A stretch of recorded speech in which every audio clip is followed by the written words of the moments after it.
ये NCERT class 6 गणित प्रकाश के चैप्टर 7 पर बनाए गए वीडियो का दूसरा पार्ट है। वीडियो के पहले पार्ट में हम फ्रैक्शन के बारे में जाने कि फ्रैक्शन होता क्या है। ठीक है, वीडियो के इस पार्ट में अब बुक में जो भी टॉपिक्स दिए हुए हैं उसे हम कवर करेंगे। यहाँ पर पेज नंबर 152 पर टॉपिक दिया हुआ है fractional unit and equal share. जब एक यूनिट को बहुत सारे इक्वल पार्ट में बांटा जाता है तो हर एक पार्ट जो होता है वो कहलाता है फ्रैक्शनल यूनिट। जैसे कि 1/2, 1/3, 1/4, 1/5, ये सब सारे फ्रैक्शनल यूनिट है। 1/2 है तो 1 यूनिट को 2 पार्ट में बांटा गया है। 1/3 है तो 1 यूनिट को 3 पार्ट में बांटा गया है। ठीक है, जितना डिनोमिनेटर है उतने ही पार्ट में बांटा गया है। इसको हम यूनिट फ्रैक्शन भी कहते हैं। पिछले क्लास में मैंने आपको समझाया था कि जो न्यूमरेटर अगर फ्रैक्शन का 1 रहे तो उस फ्रैक्शन को यूनिट फ्रैक्शन कहा जाता है। इन सारे फ्रैक्शंस का न्यूमरेटर 1 है। अब यहीं पर फिगर इट आउट दिया हुआ है, इसे हम अभी सॉल्व करेंगे। पहला क्वेश्चन कह रहा है 3 guavas टुगेदर वेग 1 kg। इफ दे आर रफली of the same size each guava will roughly weigh dash kg। 3 guava को अगर एक साथ मिलाए तो उसका वेट हो जाता है 1 kg। ठीक है, और कह रहा है लगभग वो तीनों जो है एक ही साइज के हैं, तो एक गुआवा का वेट कितना होगा। क्या कह रहा है, सिंस 3 guavas वेट 1 kg। ठीक है, 3 का 1 kg है तो एक यूनिट का कितना होगा। सो 1 unit will be divided into 3 part to get weight of each guava। Total 3 है, एक यूनिट निकालना है तो 1 यूनिट को 3 पार्ट में डिवाइड कर देंगे तो वेट क्या हो जाएगा, each guava weight equals to 1/3 kg। ठीक है, अब अगला है a wholesale merchant packed 1 kg of rice in 4 packets of equal weight. एक होलसेल मर्चेंट है जो कि 1 kg राइस को 4 पैकेट में पैक कर देता है और चारों पैकेट का इक्वल वेट है। ठीक है, राइस डालने के बाद the weight of each packet is, 4 packet में बांटना है इसलिए 1 यूनिट को कितने पार्ट में हम डिवाइड करेंगे, 4 पार्ट में डिवाइड करेंगे।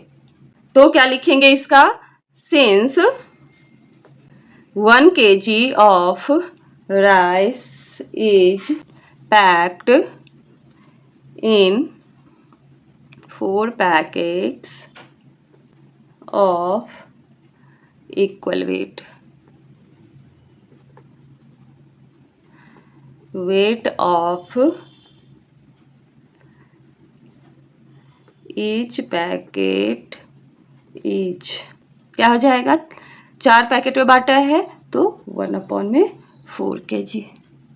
अब अगला है 4 friends ordered 3 glasses of sugarcane juice and shared it equally among themselves। 4 friend है, इन्होंने 3 गिलास सुगरकेन जूस का ऑर्डर किया और आपस में बराबर बराबर बांट लिया। तो पूछ रहा है इच वन ड्रैंक, हर एक को कितना शुगर कैन जूस मिलेगा। 3 गिलास है और 4 इक्वल पार्ट में बांटना है तो हर एक को कितना मिलेगा, 3/4। क्या लिखेंगे इसके लिए, since 3 glasses of sugarcane juice is to be shared equally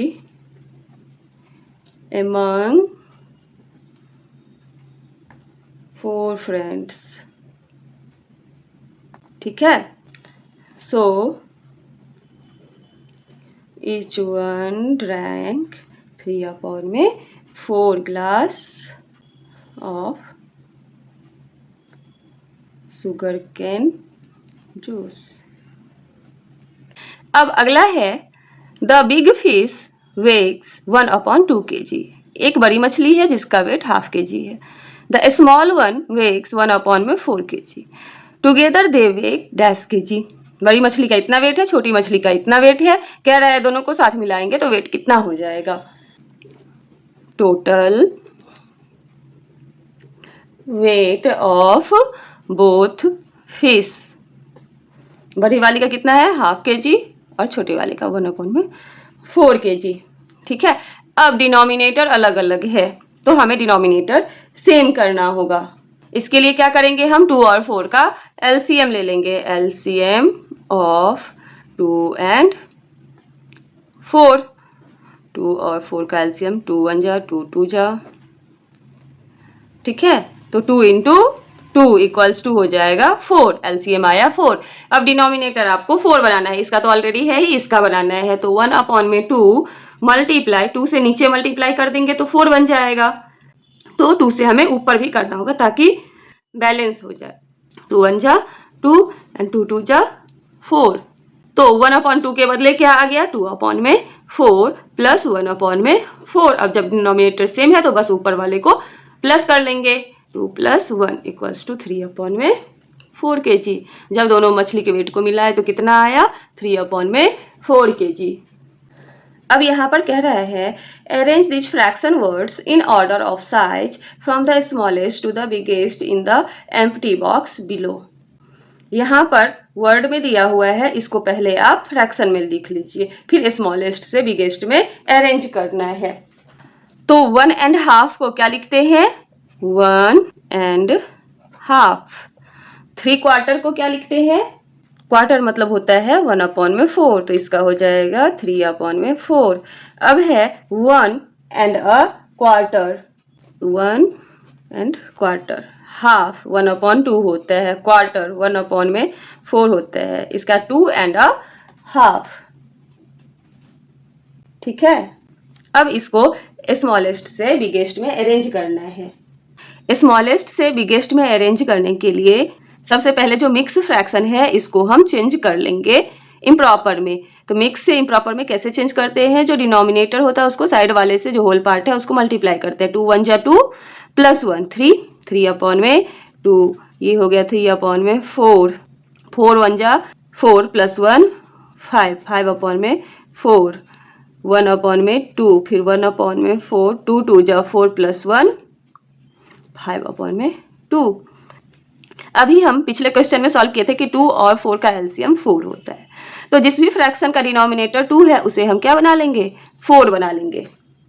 3/2 है तो 2 से नीचे मल्टीप्लाई 2 से ऊपर मल्टीप्लाई 6/4। ठीक है। 3/4 ऑलरेडी है ही, इसका 5/4 भी है, नीचे डिनोमिनेटर 4 ही है दोनों के। 1/2 है तो 2 से नीचे मल्टीप्लाई करेंगे 2 से ऊपर करेंगे तो 2/4 हो जाएगा। फिर उसके बाद 1/4 दिया हुआ है। ठीक है। 5/2 है तो इसको हम चेंज कर लेंगे। अब आपको कौन कौन सा फ्रैक्शन मिला है, 6/4, 3/4, 5/4, 2/4, 1/4 and 10/4। अब जब डिनोमिनेटर सेम है तो जिसका न्यूमरेटर सबसे छोटा है वो फ्रैक्शन सबसे छोटा होगा। आपको स्मॉलेस्ट से बिगेस्ट में अरेंज करना है, यानी कि असेंडिंग ऑर्डर में। तो सबसे छोटा कौन सा होगा, 1/4। फिर उससे बड़ा कौन सा होगा, 2/4। फिर उससे बड़ा 3/4। फिर 5/4। फिर 6/4। फिर 10/4। तो इस तरह से हम इसको अरेंज कर लेंगे।